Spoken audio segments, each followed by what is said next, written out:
Butler. Okay. First recommendation is that council adopt the November 3rd, 2014 agenda as presented. We just Point did of that. order, Mr. Mayor, I think, are you on the evening meeting? No. Oh, it should say, sorry, it should say December 15th. December 15th. Okay. Do we have any registered petitions and delegations? Yes. Okay, then we're gonna have a presentation from staff. The acting chief administrative officer is going to present our corporate strategic plan. Okay, Your Worship, it's a report that just outlines to council that it's that time again. Usually when we have an election, that one of the first steps in the new year is to put together a strategic planning session for council. And so what we need from council is just to go ahead to find a facilitator that will suit our purposes. Usually, or traditionally, we usually have it in January, but a lot of these ones, the different facilitators, sometimes are booked up really quick, so we may have to revert into early February, but I have talked to about 4 different facilitators, and they roughly range anywhere between $5,000 and $10,000, depending on the services that they provide. So council is of the fact that they would like to go forward with a strategic plan. Staff is suggesting that the committee of the whole recommend to council to refer that to the evening meeting tonight. Your Worship, just a question. Have you got proposed dates so that they're not conflicting with the newly elected seminars and? Yes, Your Worship, we're going to make sure that they're not going to conflict with any of the other dates that are to with council. So we are giving the facilitators the proposed dates could be from here to here or here to here. And so that'll be part of also who we are able to get, because some of them may not be available at that time. And I would propose a resolution that the committee of the whole recommends to council that staff be directed to obtain a facilitator to hold a workshop session that will define council's strategic plan for the 2015-2018 term in accordance with the city's purchasing policy, and to refer this report to the regular meeting of council on December 15th, 2014 for council's decision. Second Have a motion. second? Your Worship, you don't need a seconder for the committee of the whole. So. Okay, our next issue is We're gonna the, vote for it. pardon? All in favor?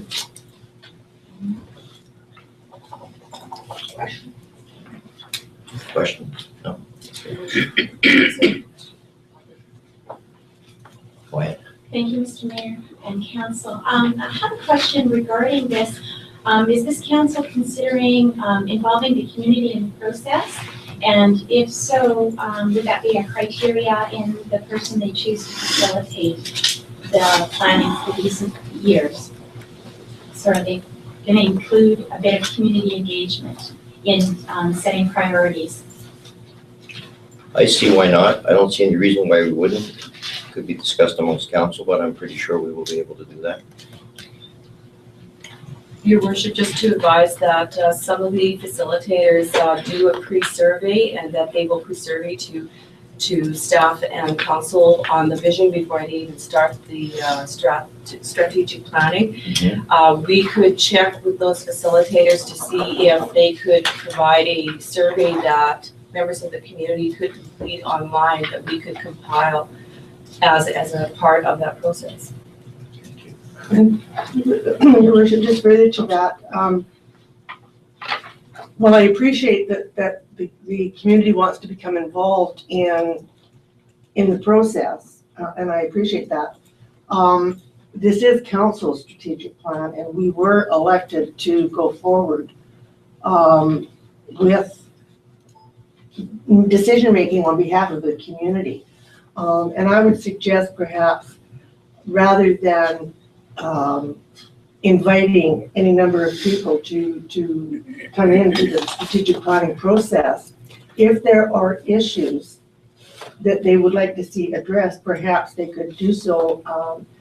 Maybe they could participate in the survey prior to give us some direction. I think with respect to you, Donna, and anybody else that wanted to participate, I think could become too onerous and too difficult for councils to make a decision in that direction. So I don't know that I could support the inclusion of the public participating in our strategic planning process. I could not support that.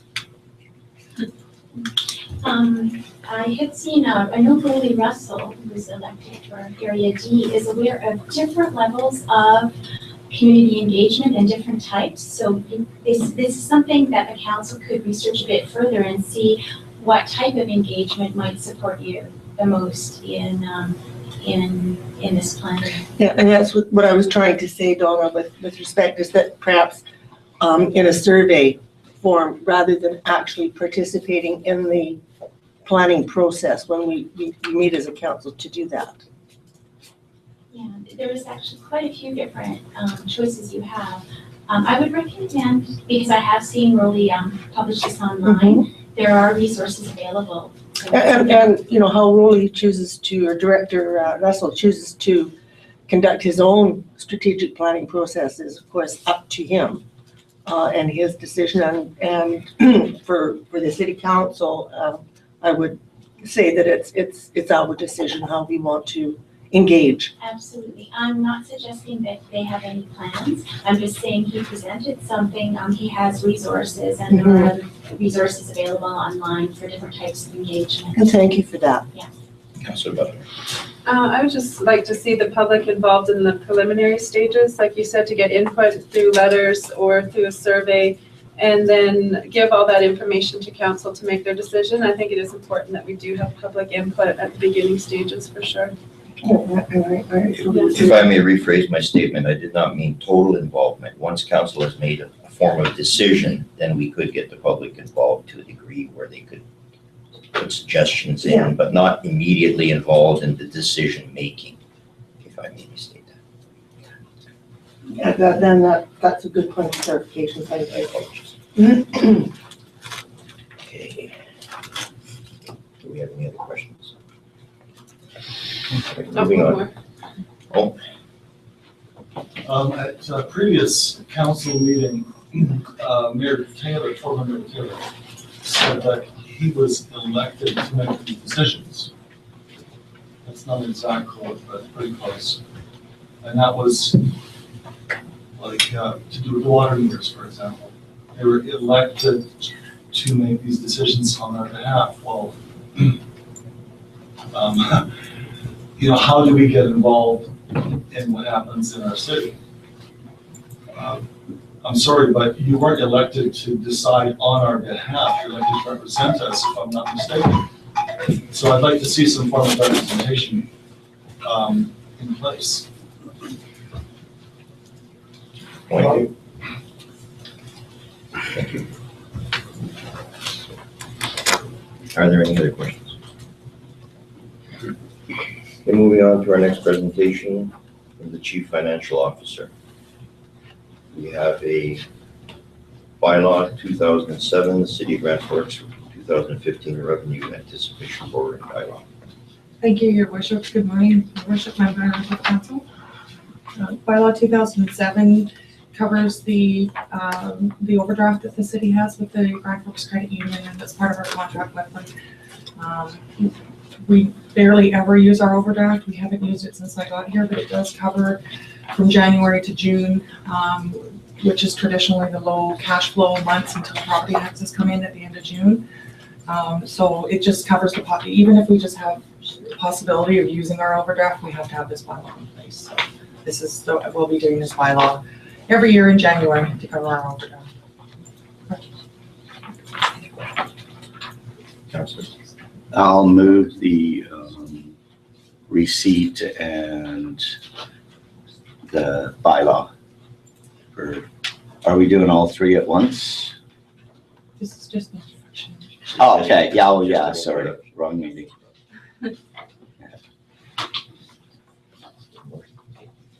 All in favor?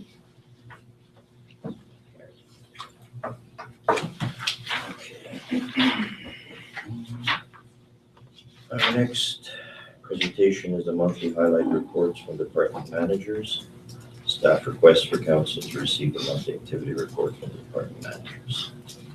So your worship, the first manager is the manager of building inspection and bylaw services for the month of November. With regard to the bylaw portion of his position, he's continuing with the removal of sea cans in the downtown core. He's continuing with the removal of unlicensed vehicles and trailers from boulevards in preparation for the snow clearing procedures that the city will be producing. Continuing with unsightly property notices, and began the work on a new sign bylaw around forts. In addition, for the building inspection portion, he's seen one new paint permit for a single-family dwelling and 5 pending documentation. Total of $3,817 and some odd cents in construction value to the end of November. And there are some new inquiries for housing starts going into the new year. The Chief Financial Officer is currently preparing for the interim audit schedule for January 21st. The 2015 financial plan review, the operating budgets with managers and coordinators, schedules to managers, and the first presentation to council will be on the Committee of the Whole on January the 26th. Internal posting for receivables clerk closed on December 9th, and one of our temporary casuals that we have has got the position, so our succession planning is moving along as planned. Reconciling payroll for the last pay period in December and reviewing contracts, operating agreements, and insurance policies that are to be renewed at the end of the year. Corporate and community services, of course, we managed the 2014 municipal election, organized the new elected officials workshop with Tracy Lawrenson in conjunction with Nelson Rosman Castlegar. Organized new council orientation sessions. We have the orientation packages. Coordinated Christmas light up event and participation of the council at the Santa Claus Parade and the light up of Gyro Park. Discussed the next steps in land development showcase and economic development for the city with focus, and provided ongoing communication for public notices, media releases, and also in the preparation of agendas and meeting minutes for November. The manager of development and engineering, she's still working on the reconstruction project at City Hall. The main contract is 86% complete, and changes have been 71% complete. And if the manager of development and engineering wouldn't mind maybe giving a brief update as to where we are with City Hall. Yes, Your Worship and Council. We are going to complete a substantial completion inspection on Thursday.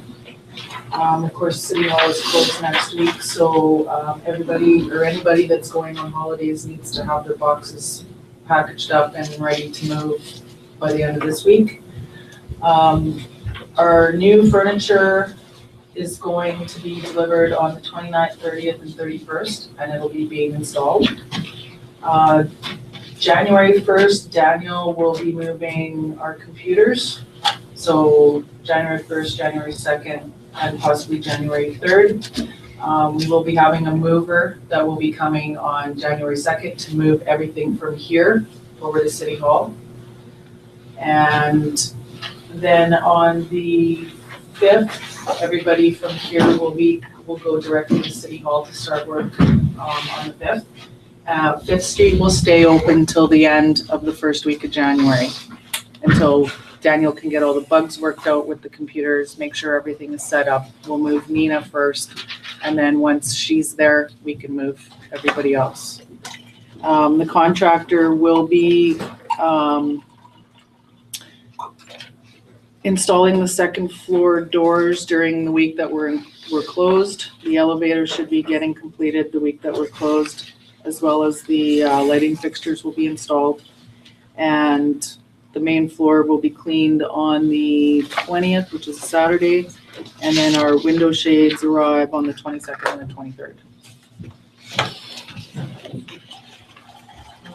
addition, manager development engineering, received 2 development inquiries within the month of November and received 2 inquiries with regard to city-owned property that's for sale. The department has also put out an RFP for the asset management software that's currently under review. Completed the airport subdivision, advertised new subdivision development and servicing bylaw in 2 consecutive weeks of the Gazette for public comment, and there were no comments received from the members of public on that. Commenced the 2015 budget briefings for council presentations, completed 1-year maintenance inspections for capital projects that were completed in 2013, researched economic development web portals, researched infrastructure grant opportunities, and researched the airport master plan. And the fire chief for the month of November had 34 calls for the entire month, 12 fire, 4 rescue, and 18 first responder. The deputy fire chief has attended the EOC Essentials course and trail with the manager of operations and the chief financial officer. The fire chief and deputy fire chief went to the fire prevention symposium in Kelowna. With regard to the city's occupational health and safety, there was a group safety meeting for the outside crew. Volunteers participated in the Remembrance Day service. Volunteers trained the trainer, wildlife for structural firefighters. Volunteers trained the trainer, emergency scene traffic control, public education session with kindergarten to grade 1, is that what that is? For Purdy Elementary, and volunteers assisted at the community Christmas hamper borscht dinner. And finally, the manager of operations, with regard to the roads, parks, and facilities, of course, they were doing the snow removal with the block of snow that we had. The night shift crew standby has proceeded. Tree cleanup and subsequent tree evaluations from the first snow event. Drainage improvements for 68th Avenue and 75th Avenue. All parks and required buildings are winterized. The winter hanging baskets have been installed throughout the city as per the RFP that was out at the beginning of the year. HVAC system is installed at the library. Sidewalk reconstruction on 3rd, 8th, and Kettle River Drive. In the water sewer department, sanitary sewer mainline flushing, drainage improvements at sewer contact chamber, and sewers service repair on 207 166th Avenue because of some root infestation. And finally, electrical, continue the pole replacement program and install Christmas decorations downtown. Your Worship, may I just ask one question on the sewer service repair? Was that root infestation caused by city-owned trees or by the property owner's trees? This was a city-owned tree. City-owned tree. Thank you. Councilor Wood. I just have a question about the new sign bylaw that's being worked on. I'm just wondering what upgrades to that bylaw are being proposed. We're just researching what other communities have right now, because we don't have one, period. Okay. So we're just trying to see what would be the best fit for the community. So is it all signage or? All sign, yeah, it speaks to sandwich boards, overhead signs, building signs, street signs, the entire gamut.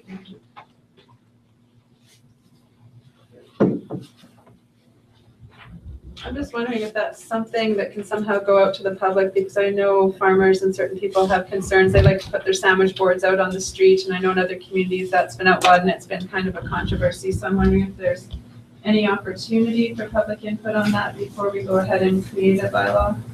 I believe we should ask Diane on that. I believe that's be a council decision before they adopt the bylaw. With once I worshipped the manager bylaw and building inspection has that bylaw, it'll come to a committee of the whole that will be for the public. There is no speaking of the bylaw for readings at that point in time, and then there is a resting period until such a time that the first 3 readings come. So the members of the public will have the opportunity to put again any kind of comments at that time.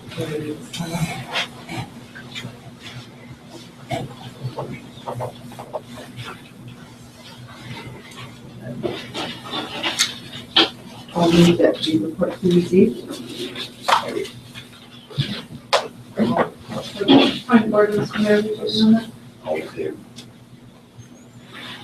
Carried.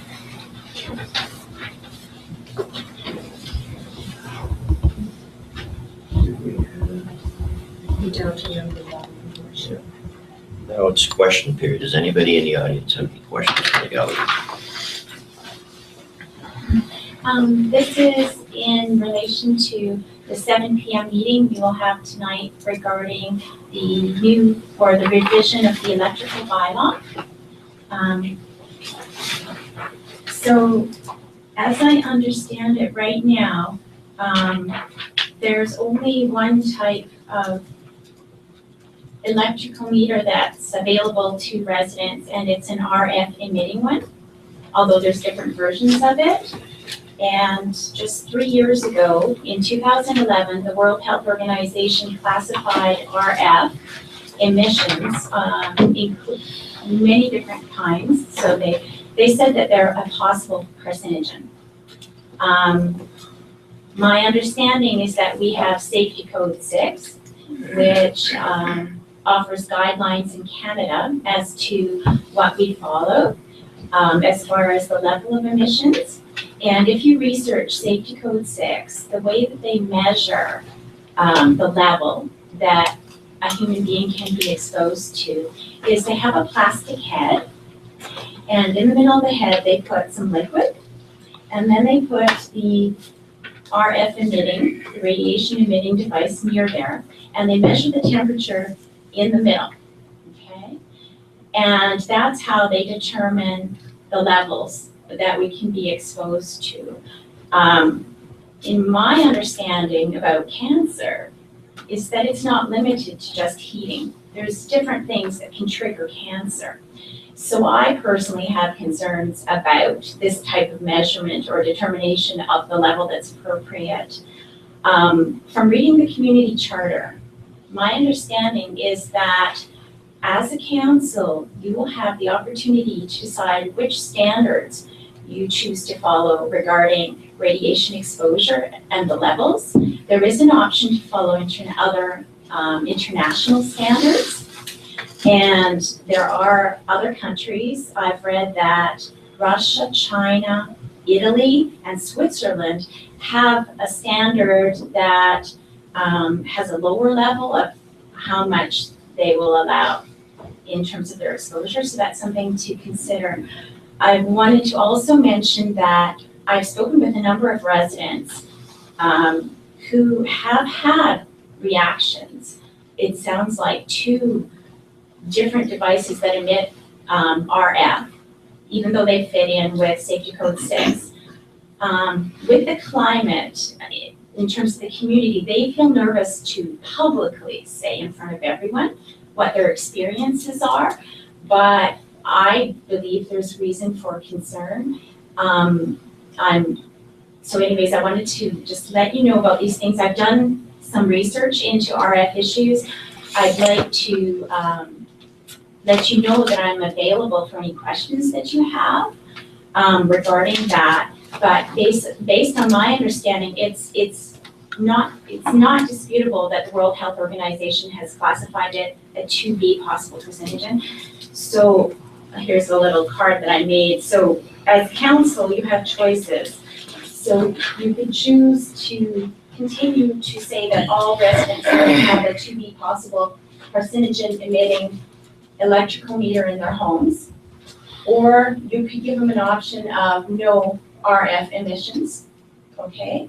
But because according to the community charter, you are responsible to make decisions in considering the health and well-being of residents, in my opinion, I think one of these choices better protects the health of the residents and puts them at less risk.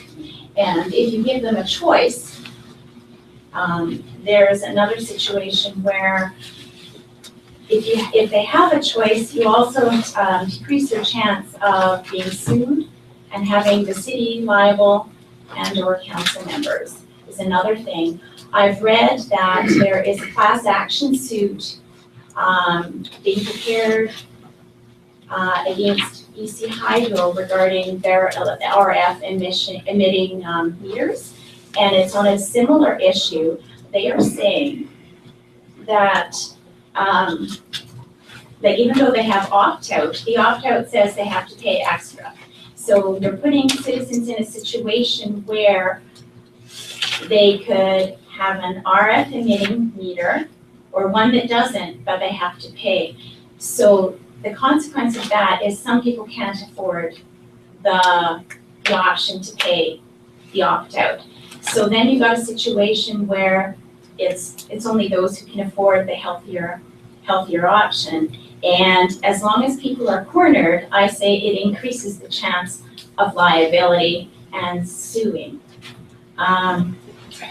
So in terms of our financial well-being in the city, there is also another concern. Now, the maker. Donna, I think I can answer your question for you. I was going to discuss this tonight at the evening meeting, but since you brought it up, I think now's a good time. I looked into this a little bit, and Nelson, in their bylaw, does have an opt-out program for people that don't wish to have the RF meters. Also, Alex Adamenko in his fall report addressed the opt-out program as well, and also mentioned the fact that it was difficult for some people to be able to afford it. So when looking at our bylaw yesterday, I saw that we have an equal payments program that people can be put on. And I was wondering if we did give people the option of having an analog meter, if they qualify, if they could be put on the equal payments program and then only have to have their meter read once a year, if that would be an option, whether your staff knows about that.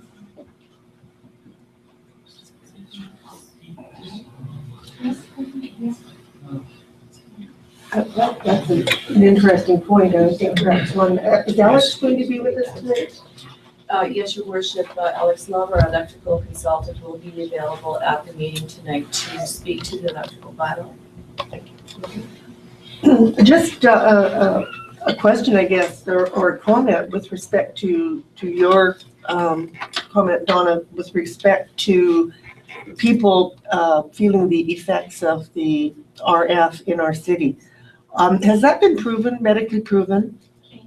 What we have, what you call it, when there's individuals who have had experiences, it's called case studies. Mm-hmm. You're asking good questions. There's different studies, many studies, but the experts don't agree. As you see, we have different standards in different countries. I'm talking about what we have here in Grand Forks. Has there been medical proof or that we could get something in writing that the electric meters that we're using are causing an individual or individuals issues with their health? Because I think if we could have something from like a medical practitioner, a doctor, that would verify that individual and you know, to protect the privacy of the person, we wouldn't want to have their name published, but that this individual has issues as a direct result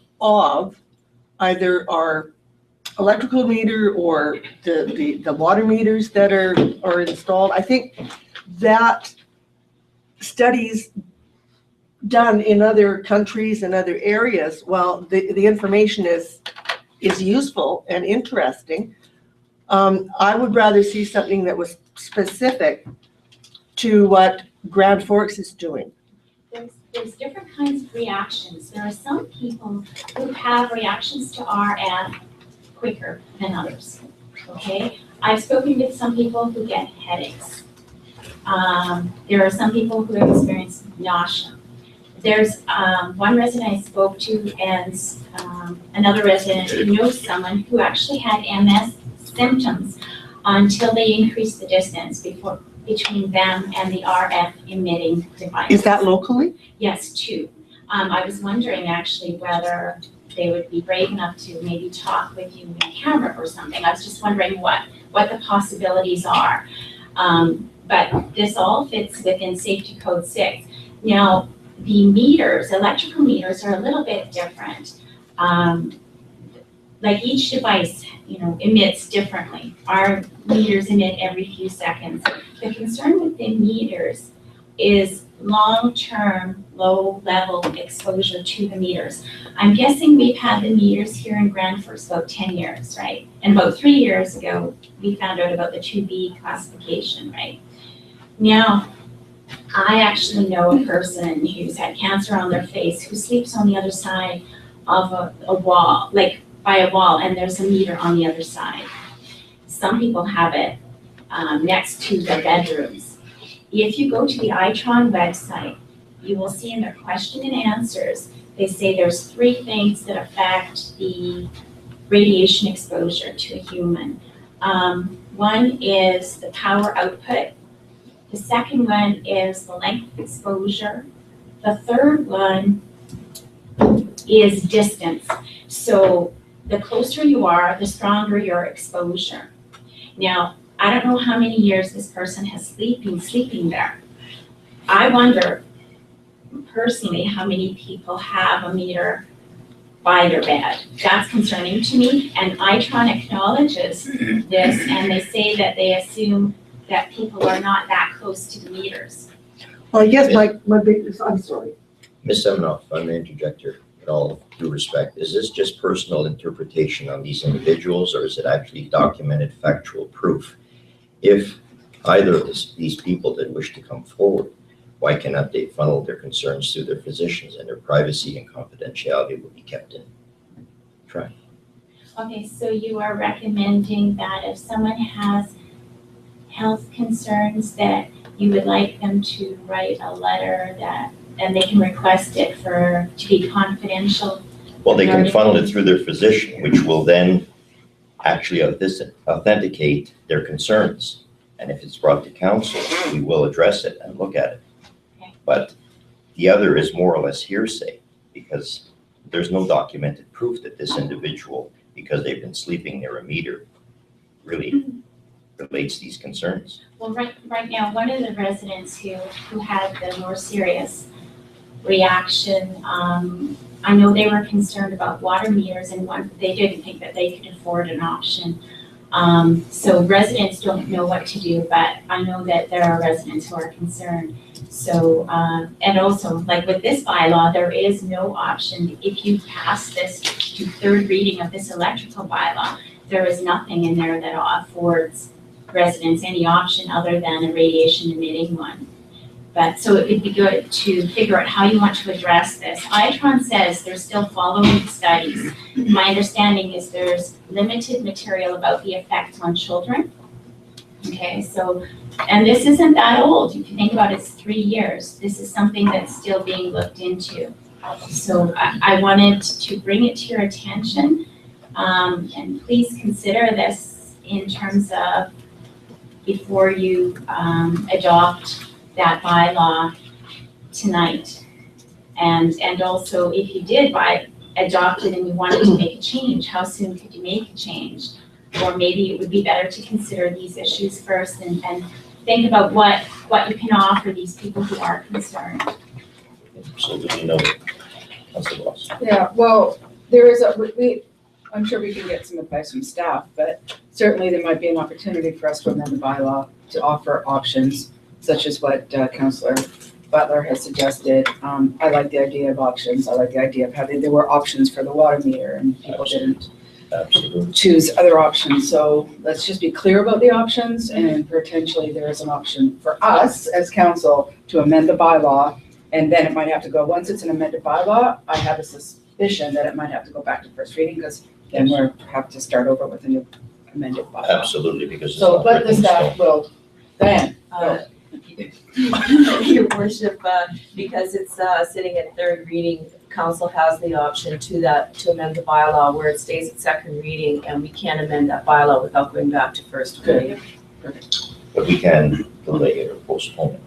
And Mr. Love will speak to the bylaw, and he could maybe talk about the possible options and you know, if there's any additional cost to the city or anything like that, he may be able to provide that information tonight. Because my concern is the previous council had months and longer to study this bylaw. We're only in office 2 weeks, so I think that all due respect, council should have a little more time to study it. Yes. this issue is every bit as big as the water meter issue. And that apparently these meters are. Excuse me, can you speak up, please? Can you This identify issue is yourself? Can I have your name, please? Jack. Jack, could you? Thank you. This issue is every bit as big as the water meter issue in terms of concern and impact on the citizens. And it's not really as well known as the water meter issue, just publicity. With all due respect, are we talking about the electrical bylaw? Yes. Yeah, okay, thank you. Provision for opt-out and so on. And secondly, there's a lot of people not aware of this. There's a lot of people not in town right now. A lot of snowbirds gone. There is concern about this. It is quite a big issue, just to let you know.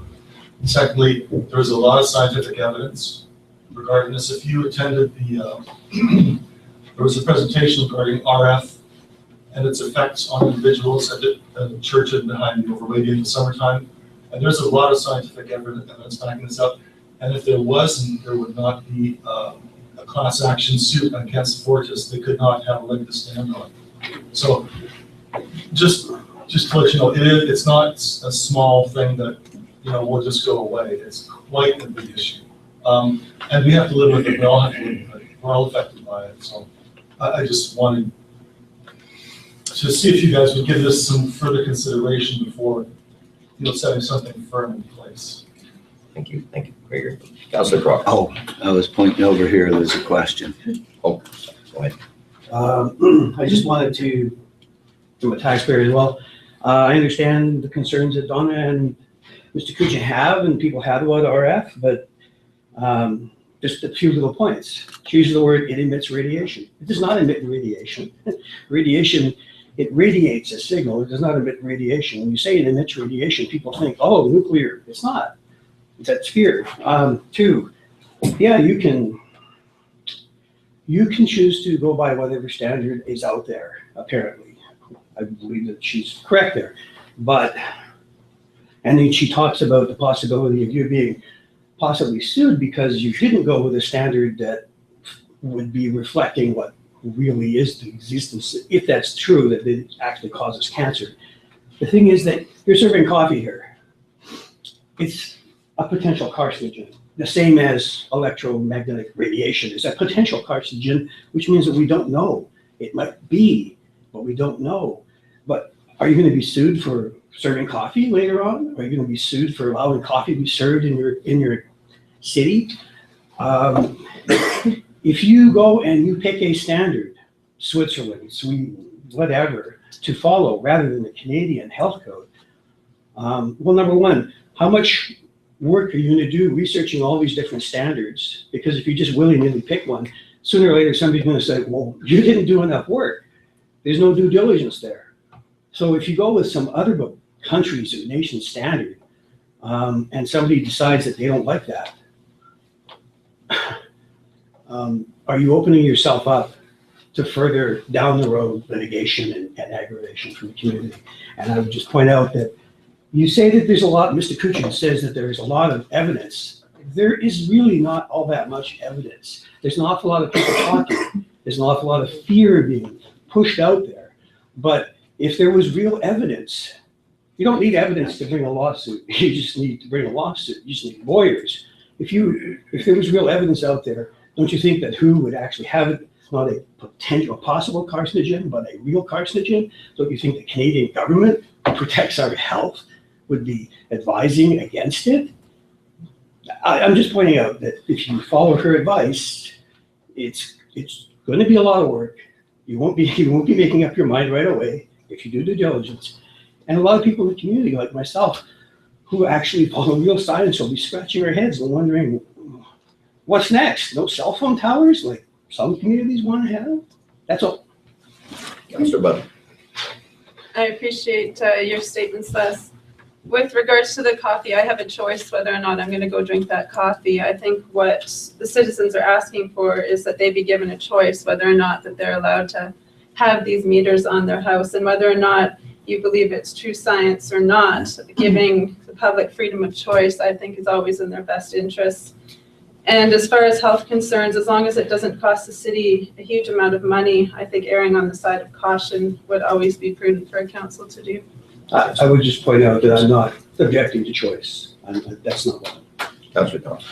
Thank you, Your Worship. I guess my comments are that with our electrical utility system, we have a contract with the City of Nelson for an electrical engineer who provides advice to council with respect to all issues relative to our metering and our system and improvements and the like.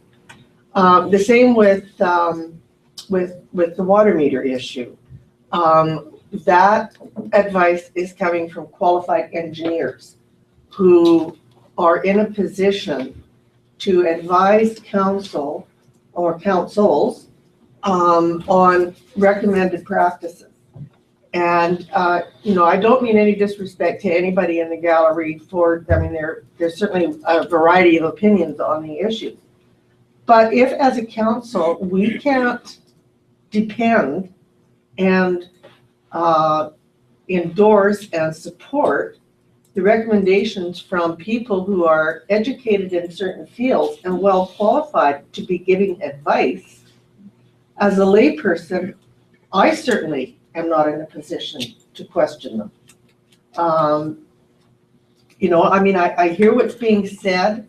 I think it's worth asking the question one more time.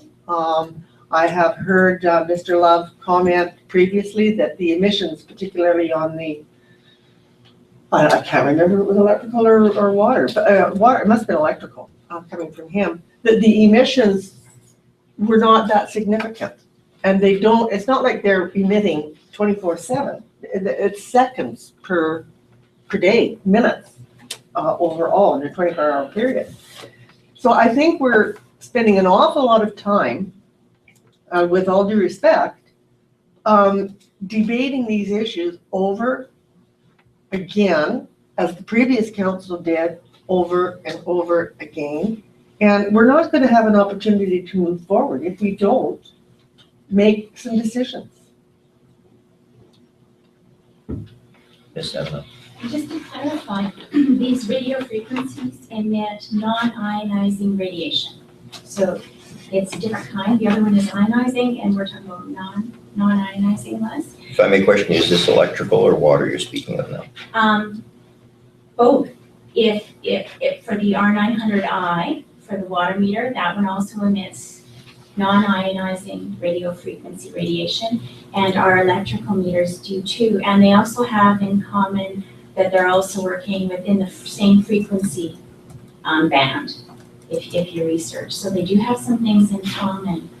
And Christine, just to follow up about, there are people who already have symptoms, but there's a question, I guess, for council to please consider is, are they comfortable cornering residents into having to expose themselves to a possible carcinogen, knowing there's still studies on it? Or might it be safer and in the best health interest of the community that the residents can have a choice regarding whether they expose themselves? Another idea, I was trying to think, how can we make a choice affordable for the city? So brainstorming, take a picture of the reading of your electrical meter and give the reading to the city staff, write it down. They used to phone in the amount of electricity. So there might be other ways to do it so we don't have to incur additional costs for any residents who are concerned. But if you allow that, all of a sudden, you don't have to worry about being sued because you didn't corner the people financially or any other way into being exposed to a possible carcinogen. So that's what I'm asking you to consider. Councillor Ross. Thank you, Mr. Mayor. I'm just repeating myself here. We have stated that we are going to review the bylaw. We may actually be amending the bylaw. We'll take our time on this. Nobody in council wants to expose anybody to anything that is potentially hazardous or unhealthy. And I would also like to ask that we now move on. We've agreed as a council that we will review it. We will do due diligence, and this is loud and clear. It's been loud and clear for weeks, and we get it. So can we move on, please? on And the just in agenda? closing, may I state, we will look at it because if it's not broken, why fix it? On the meter issue. Just move on, please. Just to, may I just reiterate, give people options, err on the safe side. That's what we just said. Thank you. Thank you. So, can we? Motion on this? All in favor? Okay. Can I have a motion to adjourn the meeting? It was adjourned.